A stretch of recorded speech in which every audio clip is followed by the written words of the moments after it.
วันนี้ก็มาอยู่นำกันหลายคนได้พี่น้องรู้จักเปลือผู้ยาไปรู้จักสื่อเพิ่นเนาะเดี๋ยวเฮามาสอบถามนำกันก่อน สวัสดีไอ้สวัสดีโอ้ยสวัสดีอันน่ะไอ้นวลสวัสดีอันนี้เด้เมย์เจ้าโอ้เมย์เบาชื่อนั่นเลยก่อนเบาสงพี่น้องเพิ่นมาลิ้นมาเยี่ยมยามกันเนาะเพิ่นใกล้กันกับเพิ่นไอ้นวลเพิ่นก็เลยมาเยี่ยมยามถามข่าวกันมื้อนี้เป็นแล้วอยู่ดีมีแฮงคือเก่า FC ก็น่าจะเห็นอยู่ในซองของบ่าวหนงเนาะพี่น้องบ่าวบ้างก็ฮะก็เห็นเพิ่นครั้งแรกเนาะอันนี้คือบ่าวสงแล้วก็เมียเพิ่นเป็นยังเมื่อคืนนี่ก็ไปสักยาอีนี่มันเก็บทองยืมทองเงินนี่ยืมเงินคนในบ้านนี่ค่อยเด็กน้อยมีสบายนี่แหละนี่อันนี้คือกันแล้วสบายดีว่าบ่สบายแล้วข้าวกินยังบ่มี โอ้เขากินไม่มีสิมาขอไอ้นวลว่านี่ฮะสิไปคอแล้วคันว่าบ่ได้ก็ไปแล้วค่อยก็ได้ลาแล้วเพิ่นว่าสิมาขอเขาไอ้นวลขอเขาไอ้นวลไปมาเขาเจ้ามาให้ตอนนั้นเขาแล้วก็มีไอ้นวลเพิ่นว่าสิแบ่งเข้าให้พอได้ไปมาให้ลูกน้อยมาแกกันลานป้า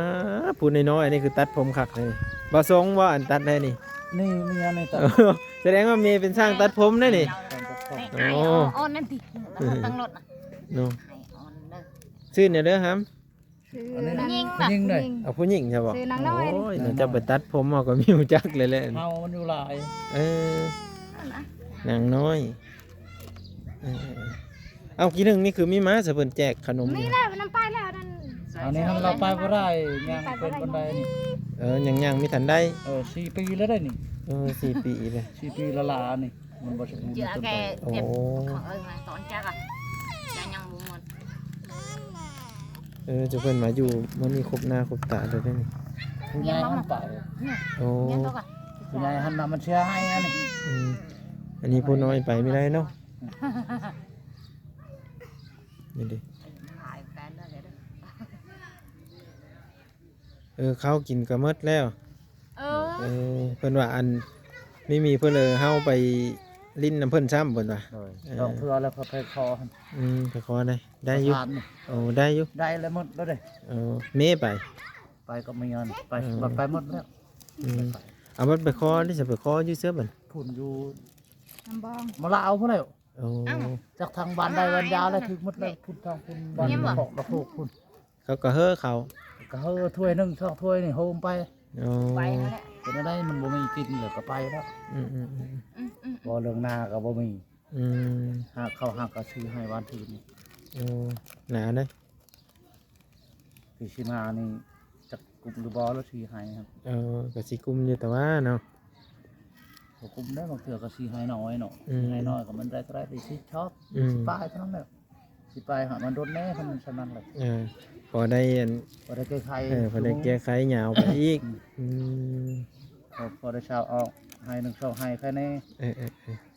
อันนี้เห็นได้คันว่ามีบริษัทบ่ได้ยังเอาอันไม่ได้อันนั้นขึ้นมาคามบ่ขึ้นเลยนี่ขึ้นกับชาวนวลนี่ไปกับชาวนวลได้ช่องสอบเก็บบ่แล้วระวังหมู่กินเด้อขึ้นมาแต่ยังบ่2 สอบยังไม่ทันได้แก้โดยไปสอบคนแล้วมาฮักก็มาตอนเพลนนี่กินข้าวกินน้ำแล้วพอดีว่าจะแกะมะขามซื้อน้ำเขาบ่มะขามหันคอน้ำสาวเขาปิดประเมิดแล้วเขาคอเล็มน้ำเขาเขาแล้วมันว่าที่ไปเอาต้นเขาแล้วขึ้นไปเล็มเอาเนาะเล็มเอาเขาให้แล้วเลยพอได้ชื่อมาปิดเป็นนัวเขานี่แหละพอตัวพริกแล้วตัวจำเป็นก็คือเขาเนาะป้องเท่าเลยก็เขาขายเขาเนี่ยเขาบริขายเป็นป้องเป็นโล15,000โล15ถ้าเป็นชอบได้สักชอบ1 3 เซนชอบ3 เซนเขาอันเปลือกได้น่ะชอบเขาเปลือกชอบข้าวสารได้สักข้าวสารนี่เขาไล่เป็นเงิน6 เซนมีเป็น1,000 บาทไหมจัก1,000 บาทที่พี่น้องเขาสอบ1,000 บาทอีตนพูนี่น้อยนี่แหละไหนเนาะได้ลูกจะค้นเจ้าอ่ะผู้หญิงมีแต่ผู้หญิงหมดผู้หญิงหมดมันนายไว้ใครแล้วมันนานใหญ่เลยที่ผู้เมย์ได้ซื้อนั่นแล้วผู้เมย์ทองมีเบาทรง เพิ่นสิมาขอเขานำเอ้ยนวลเนาะไปไว้นึง เรายืมแล้วก็เราก็บ่มีเงินก็ยืมเพิ่นมีก็ให้บ่มีก็ขอไปเลยเป็นได้มันขาดเพิ่น ปกติเด็กน้อย4 เดือนนี่เขาย่างได้แล้วแมันบ่ ยังได้อันนี้ยังได้ 4 ปี อันนั้น ยาวนั้น4 ปีบ่ได้บ่4 เดือน 4 ปี เราเป็นเจนโตมัน เป็นแบบพญาติโตนั่นได้เป็นลายนี่นั่นน่ะ อืม เป็นเชือตะกี้ครับมดต้นโตนี่ อืม เจ้า เบิ่งแข้งเพิ่นคือจะรีบเนาะหรือว่าตั้งเป็นบ่ จนอูบ่ได้พุ่นตะปิดทัน โอ้ มันเละมดต้นโต อืม เดี๋ยวนี้มันใครเขาอยู่ไปเรียรอนี่ก็จนหมดยอด โอ้ จนว่าเฮือนชานจนหมด อืม ให้เนาะให้นา แต่น้อยไอ้หนวลนี่เพิ่นก็สิไปแกะมะขามทำกันกับเบาสงเพิ่นว่าได้หลายอยู่บ่ไอ้นวลแต่ละมื้อน่ะแกะมะขามน่ะ บ่น้ำผิดได้คู่นึง โอ้คู่หนึงมาขายกะฮอดบ่10 โล ตอนนั้นแหละ 6 โล 6 โลคู่หนึงอะนะ โลไป 6 โลกว่าเมื่อวานนี่ได้ 6 โล เอา โลหนึ่ง30 6 โลจะว่าได้เท่าไหร30ใช่ป่ะ อืม แม่นบ่ โล6,000 โล6,000 เดี๋ยว6,000 ใช้น้ำ นี่เด้ผู้น้อยได้เฮ็ดอิหยังน่ะอันนาง เอาไม่นะ เฮ็ดอีหยัง มันออกได้บ่แล้วครับบ่ให้อายแอมอยู่บ่จ่านมบ่เฮ้ยเว้ยน่ะดังแตะแก้มแตะหมดแล้วปุ่นแข้งเพิ่นก็แตะหมดเลย ขอเอาไม่ ก็แต่ว่านุ่งทรงนุ่งเสื้อเนาะ ไปดื้อขนาดอันไหนก็ได้ เด็กน้อยกำลังดื้อบ๊ายบาย ลืมสิยาง บ๊ายบายเฮ้ยบ๊ายบาย ขึ้น บ๊ายบายดู ปากกับอายเขายังขึ้นเฮือนขึ้น เอาขึ้นเองเลย ขึ้นเอง โอ้ขึ้นก็ได้เนาะแบบไอ้หน่อยมาทรงจักปีแล้วจังอ่ะ โอ้ค่อยหลายปีแล้วประมาณ30 ปี 30 ปีโอ้30 ปีได้เมย์แล้วเนาะได้ครอบได้ขัวแน่พ่อแม่พี่น้องเลยเพิ่นก็สร้างครอบสร้างขัวอยู่นี่บ่เมย์ก็อยู่บ้านนี่ มีก็อยู่บ้านแม่ก็พ่อบ่มีแม่บ่มี โอ้ คอยกับแม่บ่มีพ่อบ่มี เป็ พี่ น น้องบ่มี เออ คนเดียว ถามแน่อันบางคนเขาอยากรู้จักว่าเป็นนั่นแหละผู้บ่าวผู้สาวก็คือแบบบางคนพ่อแม่ไม่มีแต่พัดเอากันแบบว่านี้นะ เอาเลย เออ แล้วมันจะเป็นเลย จำเป็นมันได้ขึ้นไปคุบเอาเขาบอกจังว่าจำเป็น ถามแน่ตัวเนี้ย อยู่พี่ เอา เราพาป่วย เออ คอยตะกี้ก็เข้าไปเฮ็ดเวียก เลยเห็นกันอยู่ต่างบ้านพุ่น บ่ พอแห้งแล้วไอ้สง อันนี้บ่ เอ้ย ไป เออมาฉันมีวันนั่งนี่เนาะ นั่งตาแดดเลยเอ้าโอ้ยเย็บมาแล้วป่ะนี่ มีบนนี่ผมมา สิออกจักเด้อ บอกไอรีบ่ ข้าวหาได้หัวหน้าส่ง อ๋ออย่าว่าได้บอกกันซื้อเลยซื้อเงินบ่มันถือเนี่ยพอสิได้เงินซื้อน้ำมันเนี่ยเนาะ